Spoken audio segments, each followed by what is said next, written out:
Si tu te sens un petit peu perdu face à ton image, tu ne sais plus comment t'habiller, tu en as marre de passer des heures devant la salle de bain à essayer de savoir comment prendre soin de ta peau, comment te maquiller, tu as déjà regardé plein de tutos, tu ne sais plus ce qui te correspond.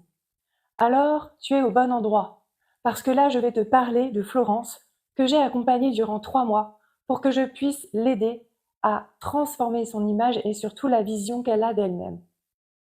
Dans cet accompagnement, on a fait déjà un premier bilan et je vais t'expliquer qu'est-ce qu'on a pu faire pendant ce bilan. Déjà, je vais te raconter un petit peu l'histoire de Florence. Florence, en fait, c'est une personne qui est en situation de handicap depuis l'âge de 13 ans. Elle a eu 2 enfants et donc son parcours de vie est très chargé, très lourd. Elle a élevé ses enfants toute seule et aujourd'hui, elle a voulu retrouver une image, elle a voulu se retrouver plus féminine, plus femme. Son rêve, c'était de devenir esthéticienne. Quand je l'ai accompagnée, on a fait ensemble un bilan. Lors de ce bilan, nous avons fait du coup un premier diagnostic sur ses objectifs, ses motivations, ses valeurs, son style, son positionnement. Aujourd'hui, je te parle de Florence, je te parle de l'accompagnement qu'on a effectué ensemble et je te laisse avec la vidéo pour toutes les explications. Pendant cette séance avec Florence, je lui ai demandé de me faire un petit débrief de son bien-être, de se présenter en quelques lignes le bien-être global, le stress, le sommeil. Et aussi, je lui ai demandé si elle avait des soucis, comment elle se regardait, est-ce qu'elle aime bien son corps, est-ce qu'elle trouve qu'elle aime bien sa silhouette, est-ce qu'elle est bien dans ses baskets. Voici ce qu'elle m'a répondu. Je suis une personne positive, joviale, et même si la vie n'a pas toujours été facile avec moi, pas grave. J'ai 2 beaux enfants et ça c'est super. Je ne peux pas dire que je suis quelqu'un de stressé, mais étant plus jeune, je vais dire que oui. En ce qui concerne le sommeil, je faisais très rarement des nuits complètes. Mais je prends des compléments alimentaires et maintenant je dors bien. Lorsque je me réveille, je ne suis plus fatiguée. Pour l'alimentation, je mange à ma faim. J'ai des jours de grosses fringales et d'autres où j'ai pas faim du tout. Et ensuite, nous avons fait notre bilan pour connaître ses objectifs, ses valeurs et établir ensemble un plan d'action. Passons maintenant à l'étape du diagnostic avec Florence. Dans un premier temps, on a fait un premier diagnostic de peau et ensuite, je lui ai donné des petits conseils pour améliorer sa peau. Elle m'a expliqué ce qu'elle faisait pendant la routine du matin et du soir et moi j'ai pu réajuster sa routine en fonction de son type de peau, de ses habitudes et évidemment de son budget. Elle a pu compléter avec les produits qu'elle avait déjà à la maison et au besoin, j'ai mes propres produits et donc je lui ai conseillé une routine complète. Passons maintenant à l'ordonnance make-up. Je lui ai posé plein de questions concernant sa garde-robe, qu'elle puisse analyser par elle-même si elle avait plutôt une dominance de couleur chaude ou froide. Je lui ai demandé également la couleur de ses poignets, la couleur de ses yeux. Nous avons établi ensemble un diagnostic de sa colorimétrie. Est-ce qu'elle porte plutôt des bijoux argentés ou des bijoux dorés? Florence a les yeux bleus, plutôt clairs, la peau claire, mais surtout elle a des sous-tons froids. On est parti sur la colorimétrie artistique, la méthode que j'ai utilisée pour pouvoir analyser la colorimétrie de Florence. C'est une méthode beaucoup plus poussée que la technique du draping.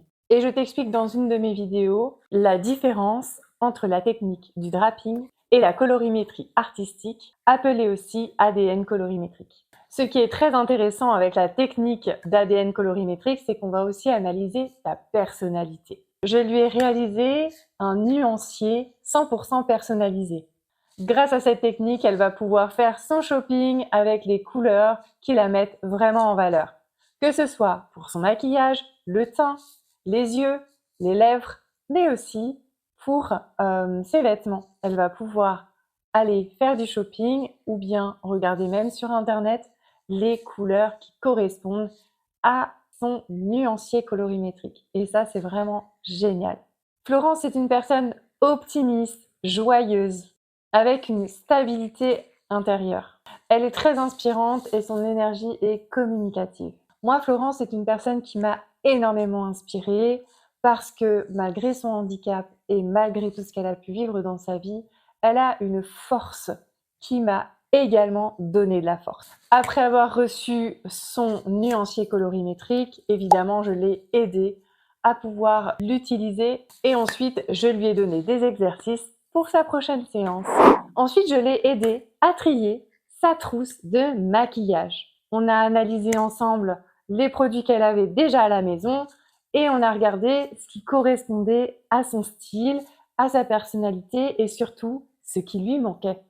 Et oui, parce que le maquillage, c'est important. Il faut savoir qu'il y a plusieurs étapes à respecter. Mais aussi, par rapport à son handicap, il faut savoir que Florence, elle a quand même un petit peu de mal à se maquiller. Donc, on a aussi regardé un petit peu ce qu'on pouvait faire ensemble pour l'aider à trouver du maquillage qui ne serait pas trop compliqué à appliquer au quotidien.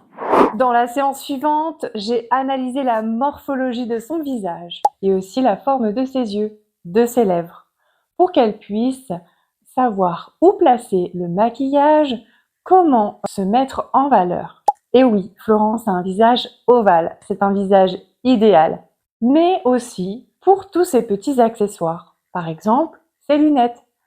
Quelle forme de lunettes lui correspondent? Est-ce qu'un petit foulard au niveau du cou, ça lui va bien? La grosseur de ses bijoux, par exemple. Et il y a plein d'autres paramètres à prendre en compte. Par exemple, elle a un piercing et du coup, je lui ai aussi conseillé sur le style de piercing à mettre en fonction des vidéos qu'elle va poster. Ça lui donne un style assez spécial, assez particulier et très identitaire. Passons maintenant au cours de maquillage. Nous avons fait ce cours de maquillage en visio parce que Florence n'est pas dans la même région que moi. Mais ça a très bien fonctionné. Ce cours de maquillage est à la fin du programme Glow Up Visage. Pourquoi? Parce que nous avons analysé sa peau, sa colorimétrie. On a fait le tri dans sa trousse de soins, le choix de son maquillage adapté à sa morphologie. Donc, tout ceci combiné laisse place au cours de maquillage, qui sera également adapté au quotidien de Florence et à son handicap. Nous sommes partis plutôt sur un maquillage nude, le teint qui est très important à mon sens. Et je lui ai conseillé de faire un maquillage un petit peu plus soutenu au niveau des yeux. On a utilisé plutôt des crayons pour les yeux. Pour elle, c'était beaucoup plus facile à utiliser que les pinceaux. Pour l'application du fond de teint, effectivement, c'est plus facile pour elle d'utiliser également une éponge, un blender. Et pour les lèvres, nous avons quand même opté pour un crayon à lèvres plutôt dans les tons rosés et du baume à lèvres. Pourquoi? Parce que c'est plus facile à mettre pour elle et ça permet quand même de redessiner ses lèvres.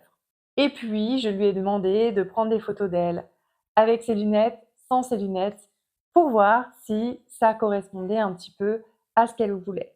Et voilà le résultat. Le programme de Florence n'est pas terminé, mais je t'en parlerai prochainement dans une autre vidéo.